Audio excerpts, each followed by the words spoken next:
नमस्कार मित्रों, आप सभी का लक्ष्य सरकार यूट्यूब चैनल पे हार्दिक हार्दिक स्वागत एवं अभिनंदन है। आज हम लोग एक ऐसे व्यक्ति के बारे में बात करने वाले हैं जिसका जाना पूरे भारत शोक लहर में डूब जाना।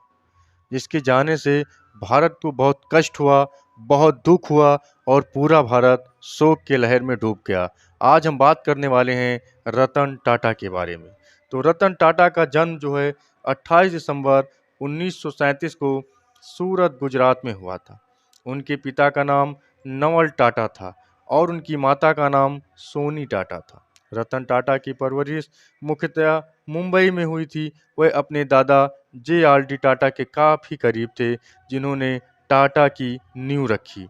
बिल्कुल सही बात है, जिन्होंने टाटा की नींव रखी जे.आर.डी. टाटा। तो जे.आर.डी. टाटा के काफ़ी करीब और उनके पास में रहते थे रतन टाटा।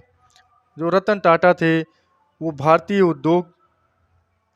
उद्योग में टाटा समूह के पूर्व अध्यक्ष रहे। वह भारत के सबसे बड़ी व्यापारिक इकाई टाटा समूह के 1991 से 2012 तक अध्यक्ष थे। इसके बाद अतिरिक्त अक्टूबर 2016 से फरवरी 2017 तक वह समूह के कार्यकारी अध्यक्ष भी रहे। उनके नेतृत्व में टाटा समूह ने वैश्विक स्तर पर विस्तार और कई महत्वपूर्ण अधिग्रहण प्रदान किए। रतन टाटा एक बहुत ही शर्मीले व्यक्ति थे। वो समाज की झूठी चमक-दमक में विश्वास नहीं करते थे। वह सालों से मुंबई के कोलबा जिले में एक किताबों और कुत्ते से भरे हुए बेलचल फ्लैट में रह रहे थे। रतन टाटा ने अपना उत्तराधिकारी साइरस मिस्त्री को चुना है। रतन टाटा की आज मौत हो चुकी है, तो समस्त जो टाटा ग्रुप है, टाटा इंडस्ट्री है, उसका उत्तराधिकारी साइरस मिस्त्री है। साइरस मिस्त्री ने 2012 में टाटा समूह की पूरी जिम्मेदारी संभाली। पलौंजी मिस्त्री के छोटे बेटे और सापुर जी पलौंजी समूह के प्रबंध निदेशक साइरस मिस्त्री ने लंदन के इंपीरियल कॉलेज से सिविल इंजीनियरिंग में स्नातक और लंदन बिजनेस स्कूल से प्रबंधन में डिग्री प्राप्त की थी। वह 2006 से ही टाटा समूह से जुड़े थे और टाटा सन्स के निदेशक मंडल में भी थे। इतने पुरस्कार से उनको सम्मानित किया गया था रतन टाटा जी को। जैसे उनका पुरस्कार कई बहुत अच्छे बहुत फेमस पुरस्कार भी आते हैं। जैसे भारत में पद्म विभूषण से इनको 2000 में 26 जनवरी सन 2000 में इनको भारत की ओर से पद्म विभूषण से भी सम्मानित किया गया है। फिर 26 जनवरी 2007 को इन्होंने पद्म विभूषण से भी सम्मानित किया गया। पहले पद्म भूषण, फिर इनको पद्म विभूषण से भी सम्मानित किया गया है।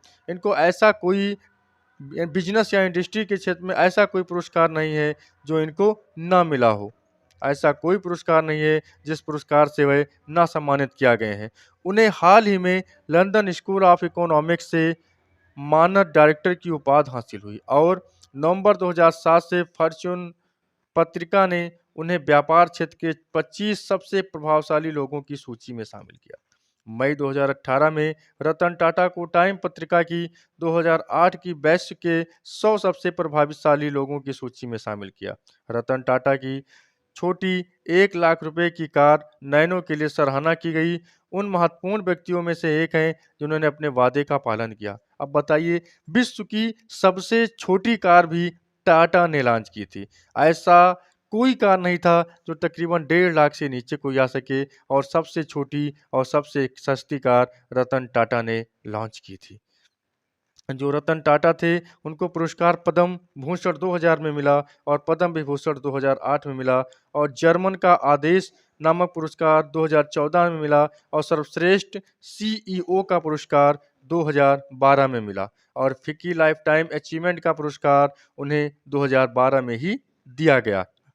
जो रतन टाटा थे, उनके बारे में कहा भी जाता है कि लोगों से ऐसे मिलते थे, अपने आप को ऐसे लोगों के सामने पेश करते थे कि दुनिया उनको दीवानी हो जाती थी। वो इतनी सादगी और इतने अ, आसान लफ्ज़ों में रहते थे, बहुत आसानी से रहते थे, वो हर किसी से मिला करते थे, मिलनसार व्यक्ति थे। उनका जाना हमारे देश के लिए बहुत ही क्षतिपूर्ण है। क्यों? क्योंकि उनका उद्योग जगत में भारत के लिए इतना करना बहुत बड़ी बात है। वो अक्सर कहा भी करते थे कि जिसको जितना आप मदद करेंगे, सपोर्ट करेंगे, वो उतना आगे जाएगा। ये ज़रूरी नहीं है कि मदद सिर्फ़ पैसों से आए।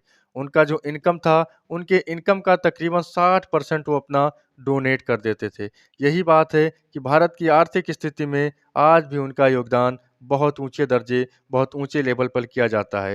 देखो बिज़नेसमैन बहुत आते हैं, बहुत जाते हैं, लेकिन बिज़नेस उसका हम लोग बात करते हैं जो अपने आप से कुछ ऐसा काम कर जाए कि जिनको दुनिया हमेशा याद रखे। वो हैं बिज़नेसमैन रतन टाटा। ऐसा कोई छोटा प्रोग्राम हो या बड़ा प्रोग्राम हो, ऐसा कोई प्रोग्राम नहीं होता है कि जहाँ रतन टाटा पहुँचे ना। और अगर रतन टाटा पहुँचते हैं तो इतनी सादगी और इतने नॉर्मल तरीके से पहुँचते हैं कि वहाँ पे जितने भी लोग रहते हैं वो इनके दीवाने हो जाते हैं। ऐसा कोई भी काम नहीं होता है कि जो इन्होंने समाज के लिए काम ना किया हो। रतन टाटा केवल एक व्यवसायी ही नहीं हैं, बल्कि वह सामाजिक कार्यों में भी सक्रिय रहते हैं। उन्होंने अपने आप में बहुत सी योजनाएँ लॉन्च की हैं, जो भारत के लिए आज भी बहुत स्मरणीय रहेंगी, याद करने योग्य रहेंगी। उनका एक ऐसा है, वो भारत के लिए बल्कि विश्व के लिए एक प्रेरणादायक व्यक्ति थे। उन्होंने टाटा केवल टाटा समूह का विश्व स्तरीय कंपनी नहीं बनाया, बल्कि समाज के उत्थान के लिए भी बहुत महत्वपूर्ण योगदान दिया। उन्होंने हर वर्ग की यानी हर क्षेत्र की उन्होंने ज़िम्मेदारी इतनी सादगी से निभाई, तभी आज भारत का हर बच्चा-बच्चा याद कर रहा है रतन टाटा जी को। रतन टाटा को हमारी ओर से भावपूर्ण श्रद्धांजलि। रतन टाटा का जीवन हमेशा भारत के लिए प्रेरणादायक रहता। हमेशा हर बच्चे, हर इंडस्ट्री के, हर क्षेत्र के बच्चे, नौजवान सबके लिए प्रेरणादायक रहेगा। अगर आप लोग को वीडियो अच्छी लगे तो लाइक, शेयर, कमेंट ज़रूर करिएगा और कमेंट में ओम शांति ओम रतन टाटा जी के लिए ज़रूर लिखिएगा। जय हिंद, जय भारत, वंदे मातरम।